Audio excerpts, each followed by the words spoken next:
Note 14 pro plus 5G इसके अंदर अगर रीस्टार्ट या सेकंड लोगो रीस्टार्ट आता है तो क्या करना चाहिए। और इस वीडियो के हेल्प से आप जितने भी इस तरह के सेट होते हैं जो कि क्वालकॉम बेस्ड हो या मीडियाटेक बेस्ड हो, इस ट्रिक का इस्तेमाल करके आप बाकी अदर फ़ोन में भी काफ़ी हद तक रीस्टार्ट का और हैंग ऑन लोगो पे अगर स्टक हो रहा है तो उस प्रॉब्लम को सॉल्व कर सकते हैं। ठीक है, रीस्टार्ट और लोगो पे स्टक का। तो चलिए इसके पॉइंट ऑफ व्यू से हम इसको देखेंगे कि Redmi Note 14 Pro Plus 5G है ये। ठीक है, एक Pro Plus भी आता है और एक Pro Plus 5G है। इसमें अगर आपका रीस्टार्ट हो रहा है या हैंग ऑन लोगो पे है, दोनों कंडीशन को एक्सप्लेन करेंगे वन बाय वन। पहले हम समझ लेते हैं कि स्टक ऑन लोगो है तो हमें करना क्या है। सबसे पहली चीज़, स्टक ऑन लोगो कहीं से भी होता है। कहीं से भी का मतलब दो कारणों से होता है, एक तो हार्डवेयर से और एक सॉफ्टवेयर से। तो हार्डवेयर में क्या हो सकता है जिसकी वजह से लोगो पे रीस्टार्ट हो रहा है या स्टक हो रहा है। ठीक है, तो आपको क्या करना है, आपको पहले एक काम ये करना है कि सेट को ईडीएल सॉर्ट करके चेक करना है पोर्ट बना रहा है नहीं बना रहा है। कहीं ऐसा तो नहीं है कि पोर्ट ही नहीं बना रहा है वो, तो एक बार आप जो है चेक करो उसको सॉर्ट करके ईडीएल। अगर पोर्ट बना रहा है तो ज़्यादातर चांस होता है कि आपका सीपीयू के अंदर रिवॉल्विंग से प्रॉब्लम नहीं सॉल्व होगा। ठीक है, अगर आप सीपीयू कर भी दोगे फिर भी सॉल्व नहीं होगा, स्टक है या फिर रिस्टार्ट हो रहा है, दोनों कंडीशन में।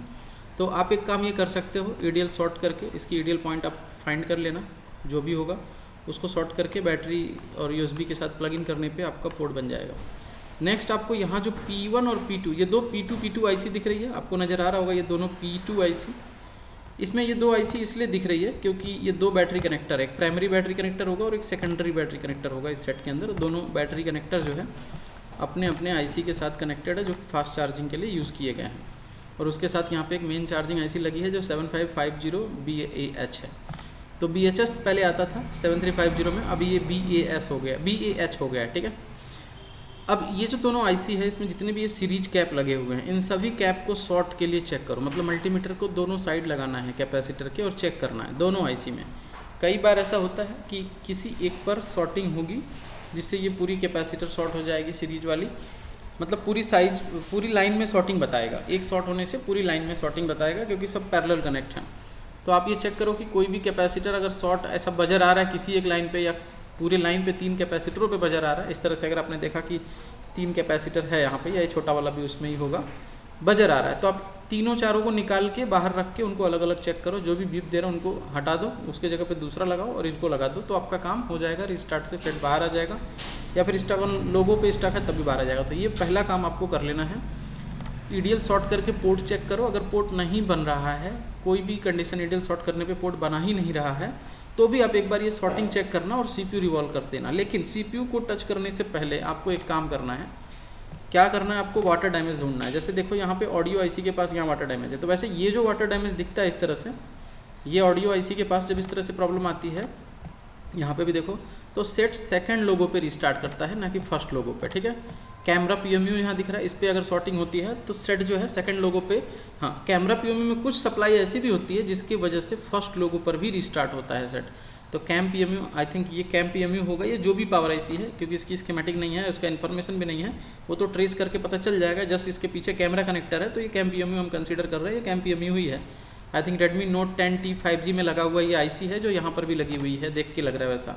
और एक आईसी यहाँ पे दिख रही है, ये भी कैम PMU ही होनी चाहिए। तो यहाँ भी कैपेसिटर पे आप चेक करो, कोई भी कैपेसिटर ना ही यहाँ और ना वहाँ, दोनों पे शॉर्ट नहीं होने चाहिए। शॉर्ट है तो उनको ट्रेस करो, कहाँ पे कनेक्ट है उनको रिमूव करके चेक करो। ठीक है, तो ये चीज़ आप कर पाओगे। चार्जिंग आईसी के पास शॉर्टिंग, कैमरा आईसी के पास शॉर्टिंग चेक कर लिया, उसके बाद शॉर्टिंग नहीं मिल रही है तो आपको ये जो सेंसर दिख रहा है, इस सेंसर को टेप से ढक के, अब एक चीज़ और है, इस सेंसर के पास अगर कोई कैपेसिटर शॉर्ट है, सप्लाई लाइन शॉर्ट है, तो सेट ऑन होगा पूरी तरह से, लेकिन जैसे ही आप कॉल लगाओगे सेट रीस्टार्ट हो जाएगा। इस तरह की प्रॉब्लम आने लगेगी, सेट रीस्टार्ट हो, जैसे आपका सेंसर यूज़ में आने वाला होगा उस समय सेट क्या होगा, रीस्टार्ट हो जाएगा। तो आप समझ जाना कि जरूर सेंसर लाइन में शॉर्टिंग है या फिर सेंसर में प्रॉब्लम है। ठीक है, कुछ सेंसर ऐसे भी हैं जो सेट को रीस्टार्ट में ला देते हैं, डायरेक्ट रीस्टार्ट होगा। ठीक है, तो आप ये भी इसको भी चेक करो। यहाँ पे भी कोई कैपेसिटर शॉर्ट नहीं होना चाहिए जो इसको सप्लाई देती है, और इससे जुड़े हुए सप्लाई लाइन में जो भी कैपेसिटर लगे, और इस पर टेप करके चेक करो सेंसर को डिस्कनेक्ट करके, मतलब टेप लग जाएगी तो डिस्कनेक्ट हो जाएगा। अगर उससे भी सॉल्व नहीं होता है, ठीक है, तो 3 चीज़ आपने देखा। पहला क्या देखा, ईडीएल सॉर्ट करके देखा, ईडीएल सॉर्ट किया, पोर्ट बन गया। चलो ठीक है। ऑडियो आईसी के पास देख लिया, वाटर डैमेज नहीं है तो छोड़ दो उसको, वो तो सेकंड लोगों पे रिस्टार्ट केस होता है। चार्जिंग आईसी के पास गया, चार्जिंग आईसी के पास जाके हमने चेक किया कोई भी सीरीज कैपेसिटर शॉर्ट नहीं है। उसके बाद हमने देखा अगर कोई भी सीरीज कैपेसिटर शॉर्ट नहीं है, ये देख लिया चार्जिंग आईसी के पास, तो नेक्स्ट हम जो है कैमरा पावर आईसी के पास देखेंगे। कैमरा पावर आईसी जो है उसके पास भी देख लिया कोई कैपेसिटर शॉर्ट नहीं है, वाटर डैमेज नहीं है। तो फिर हम जो है सेंसर को टेप करेंगे, सेंसर के पास शॉर्टिंग चेक करेंगे।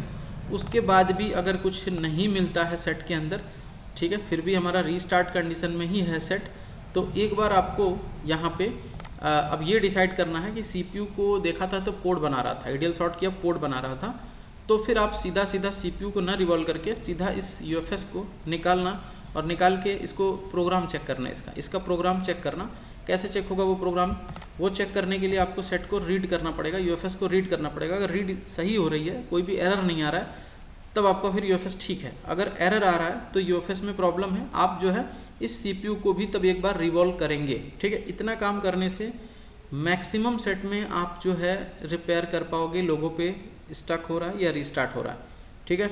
क्योंकि देखो यूएफएस को रीप्रोग्राम करने में भी कुछ लोग गलती कर देंगे, तब भी ऐसा होगा कि आपका सेट रीस्टार्ट में ही रह जाएगा। तो रीप्रोग्राम करने का तरीका सबसे अच्छा यही होगा। अगर आपको डाउट लग रहा है कि प्रोग्रामिंग में प्रॉब्लम हमने इसी फाइल को रीड करके इसी में दोबारा डाल दिया, तो इससे तो प्रॉब्लम सॉल्व नहीं होगा। आप इसको दूसरे फाइल से यूज़ करो या फिर फुल डंप लो। फुल डंप सबसे ज़्यादा इंपॉर्टेंट होता है। फुल डंप राइट करके इसकी सिक्योरिटी पार्टीशन दोबारा इसी में रिप्लेस कर दो, मतलब कि फुल डंप में ऑलरेडी सिक्योरिटी पार्टीशन होते हैं, उनको रिप्लेस कर देना इसकी ओरिजिनल सिक्योरिटी पार्टीशन को जिसको आपने रीड किया था, तब जाके इसको लगाओगे आप तो सेट आपका पूरा ऑन हो जाएगा, ठीक है। इस तरह से आप कर सकते हो। अगर आपका रीस्टार्ट में जा रहा है तो इस तरह से कर सकते हो, या फिर उससे भी नहीं सॉल्व होता तब आप सीपीयू को फाइनली रिवॉल्व कर दोगे। सीपीयू रिवॉल्व करने से भी आपका रीस्टार्ट सॉल्व हो सकता है। तो इन सभी पॉइंट के ऊपर आपको ध्यान देना है। अगर इसके बावजूद भी आपका सेट रीस्टार्ट से बाहर नहीं निकलता है तो आपको बाकी और क्या चीज़ें चेक करनी है। तो एक आईसी यहाँ दिख रही है, इसको भी चेक करेंगे। यहाँ दो सिम के लिए आईसी दिख रहे हैं, ये दोनों सिम कंट्रोल के लिए आईसी है, इनको भी चेक करो। यहाँ पर भी कोई शॉर्टिंग नहीं होनी चाहिए, ठीक है। इस तरह से फिर हमारा जो ट्रांस रिसीवर है, इसके जो इनपुट वोल्टेजेस हैं उनको भी चेक करो, कोई भी इनपुट वोल्ट शॉर्ट नहीं होना चाहिए। और उसके बाद आपका वाईफाई आईसी आ जाता है।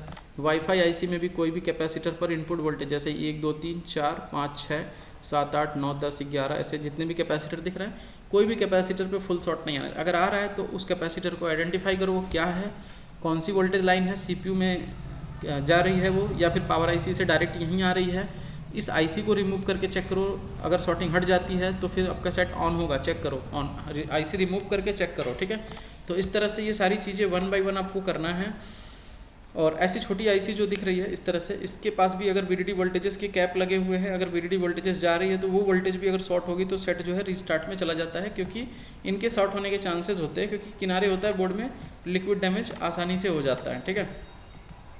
तो इस तरह से हम जो है इस सेट को इतने स्टेप में कर सकते हैं। तो कोई भी सेट हो, अगर रीस्टार्ट पर है या फिर लोगो पर स्टक है, तो आप यही करना। सबसे पहला आप ये चेक करना ईडीएल पे, अगर कॉलकॉम है तो, अगर मीडियाटेक का है तो आप उसको सीधा देखो पीसी पर कौन सा पोर्ट बना रहा है। अगर प्रीलोडर पोर्ट आ रहा है या फिर वीकॉम पोर्ट आप ला सकते हो तो ठीक है। नए मॉडल में तो वीकॉम पोर्ट आएगा ही नहीं, सीधा प्रीलोडर पे ही कनेक्ट होगा वो ऑन करके। तो अभी कॉलकॉम में अगर ईडीएल पोर्ट बना रहा है तो पहले सीपीयू रिवॉल्व मत करो, क्योंकि मैक्सिमम लोगों ने देखा है रीस्टार्ट आया सीधा सीपीयू रिवॉल्व करते हैं, वो उससे नहीं होता है। यूएफएस भी रिवॉल्व करते हैं, उससे भी नहीं होता है, तो फिर यूएफएस प्रोग्राम करते हैं। तो सबसे बड़ा काम पहले करते हैं, उसके बाद छोटी चीज़ों की ओर जाते हैं, तो फिर उनका दिन भर का टाइम निकल जाता है या फिर 3-4 घंटे का टाइम निकल जाता है। तो आपको करना ये है, स्टेप बाय स्टेप चलना है, ठीक है। सबसे पहले आपको क्या करना है, पोर्ट चेक करना। अगर पोर्ट नहीं बन रहा है तब तो फिर सीधे सीपीयू रिवॉल्व करके ट्राई करो। लेकिन एक चीज़ और है, फ्लक्स भी और जैक भी चेक कर लेना, कहीं ऐसा ना हो कि आपका फ्लक्स और जैक डैमेज हो और वहाँ पे आपको पोर्ट नहीं मिला और आपने रिवॉल्व कर दिया। इसीलिए स्टेप बहुत ज़रूरी है। आपको सबसे पहले क्या करना है, सबसे पहले दोनों आईसी दिख रही है जो फास्ट चार्जिंग वाली, इनके कैपेसिटर को चेक करना है। कोई भी सेट हो, ये जरूरी है चेक करना, ठीक है। इनको चेक करने के बाद आप जो है ये देखो कि सेट सेकंड लोगों पे जा रहा है या एकदम से रुका रहा है। दोनों कंडीशन में दोनों ऑडियो आईसी को चेक करो। वाटर डैमेज है, वाटर डैमेज नहीं है तो स्किप कर दो उनको, उनके पास बस कैपेसिटर जो दिख रहे हैं उनको चेक कर लो, शॉर्ट तो नहीं है। उसके बाद तीसरे नंबर पे आना है कैमरा पावर आईसी के पास, जो भी कैमरा पीएमयू है उनके पास आना है। और उनको चेक करना। अगर कुछ आइडिया नहीं मिल पा रहा है तो जितने भी कैमरा हैं उनके ऊपर जो भी वोल्टेज की लाइन है, अगर आप हार्डवेयर सोल्यूशन या बिटमैप से देखते हो तो कैमरा की जो भी VDD लाइन की सप्लाई लाइन होगी उनको 1 बाय 1 चेक कर लो। कनेक्टर के ऊपर कोई भी VDD लाइन शॉर्ट नहीं होनी चाहिए। अगर वहाँ पे मिलती है शॉर्टिंग तो उसको लाइन को ट्रेस करो कहाँ से वो आ रही है, और जहाँ से भी आ रही है वो IC को आप जो है चेक करो चेंज करके, ठीक है, या रिमूव करके चेक करो। उसके बाद ये सेंसर दिख रहा है इस तरह का, या फिर सोल्डेड वाला सेंसर आता है, उनको रिमूव करके चेक करो। और उनके पास भी छोटे छोटे कैपेसिटर जो दिख रहे हैं VDD वाले, जैसे कि यहाँ पे देखो कैपेसिटर दिख रहा है ये वाला, इसी तरह से कुछ रेजिस्टेंस भी है, उनको छोड़ दो। कैपेसिटर को टारगेट करना है, तो कोई कैपेसिटर शॉर्ट तो नहीं है, ठीक है। यहाँ पे एक IC इसकी कैपेसिटर भी चेक कर लो। इस तरह से हमने देखा कि यहाँ पे भी कोई शॉर्टिंग नहीं है, इस पर टेपिंग कर लिया, टेप लगा लिया, फिर भी रीस्टार्ट सॉल्व नहीं हो रहा है या लोगो स्टक सॉल्व नहीं हो रहा है, तो इसको निकालो वाईफाई IC का शील्ड और इसके पास छोटे कैपेसिटर को चेक करो, कोई कैपेसिटर हमारा शॉर्ट तो नहीं है। अगर नहीं है तो फिर एक बार बस ये ट्रांसीवर वाला सेक्शन खोल लेना थोड़ा सा, और यहाँ पे भी जो इनपुट वोल्टेजेस के कैपेसिटर है इनको भी चेक कर लेना, कोई शॉर्ट नहीं है। नहीं है तो फिर उसके बाद आप जो है UFS को पहले निकालो, क्योंकि पोर्ट बना रहा है तो UFS को पहले निकालो। अगर पोर्ट नहीं बना रहा है तो CPU को पहले रिवॉल्व करो, ठीक है। ये सारी चीज़ें चेक करने के बाद अगर पोर्ट बना रहा है तो CPU को छोड़ के पहले UFS पे काम करो। अगर पोर्ट नहीं बना रहा है डेल शॉर्ट करने पे तो पहले CPU रिवॉल्व करो, उससे हो गया तो ठीक है, और उससे नहीं होता है तब आप जाके UFS पे काम करना। UFS पे काम करने के लिए UFS को रीड करके ज़रूर चेक करना है, केवल कनेक्ट करके नहीं चेक करना है कि कनेक्ट हो गया। कई बार ऐसे प्रॉब्लम भी आते हैं कि कनेक्ट हो जाएंगे, पूरी तरह से कनेक्ट एक ही बार में हो जाएगा, लेकिन जब आप फाइल रीड करने जाओगे तो 1 GB 2 GB रीड करने में वो एरर कर जाएगा। शुरू में देखिएगा अच्छा रीड हो रहा है, लेकिन अचानक से जाके वो एक फिक्स परसेंटेज के आसपास में ऊपर नीचे वहीं पे एरर कर जाएगा, वहीं पे वो रीड एरर हो जाएगा, तो मतलब प्रोग्राम में दिक्कत है। और फिर उसको रीड करने का कोई फ़ायदा नहीं है, उस फाइल को रीड करने का कोई फ़ायदा नहीं, उस सेट के फाइल को, उसको आप छोड़ो, बस उसका बैकअप लो जो कि सिक्योरिटी पार्टीशन है, और उसके बाद फुल डंप का अरेंजमेंट करो। आप फुल डंप से उसको पूरा फ्लैश करो, डंप डाल के पूरा उसमें सिक्योरिटी पार्टीशन रिप्लेस कर दो, सीधा सेट ऑन हो जाएगा, ठीक है।